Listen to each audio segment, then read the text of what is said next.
Comscore नुसार आता isakal.com आहे देशातील नंबर 1 ची मराठी न्यूज वेबसाईट।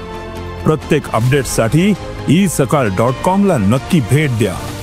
दिशाच्या वडिलाचे काहीतरी संबंध होते, त्याच्यामुळे ती जरा डिप्रेशन मध्ये गेली होती।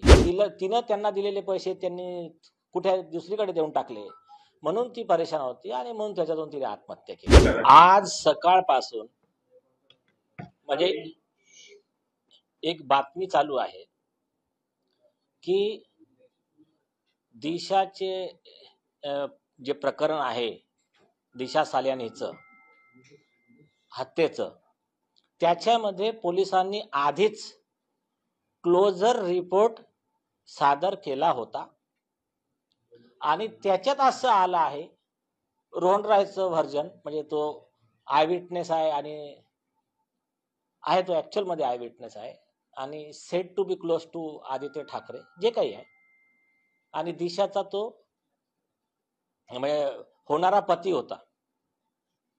तर त्याच्या स्टेटमेंटच्या आधारावर यांनी असं व्हर्जन म्हणजे हे असं सांगतात की असं पोलीस रिपोर्ट मध्ये व्हर्जन आहे की दिशाच्या वडिलाचे काहीतरी संबंध होते, त्याच्यामुळे ती जरा डिप्रेशन मध्ये गेली होती। म्हणजे तिनं त्यांना दिलेले पैसे त्यांनी कुठे दुसरीकडे देऊन टाकले, म्हणून ती परेशान होती आणि म्हणून त्याच्यातून तिने आत्महत्या केली। आता सर्वात पहिली गोष्ट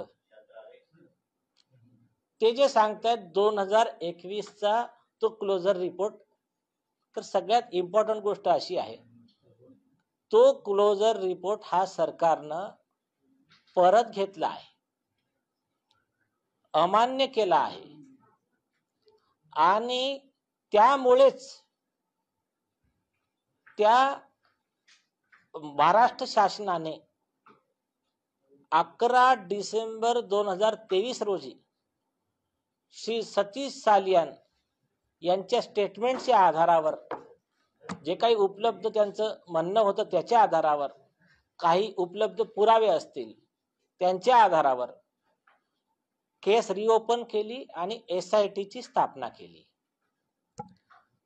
मग जो रिपोर्टच परत घेतला आहे, अमान्य केला आहे, त्या आधारावर दिशाच्या वडिलांचं हे जे काही त्यांची मानहानी बदनामी सुरू आहे ते योग्य आहे का?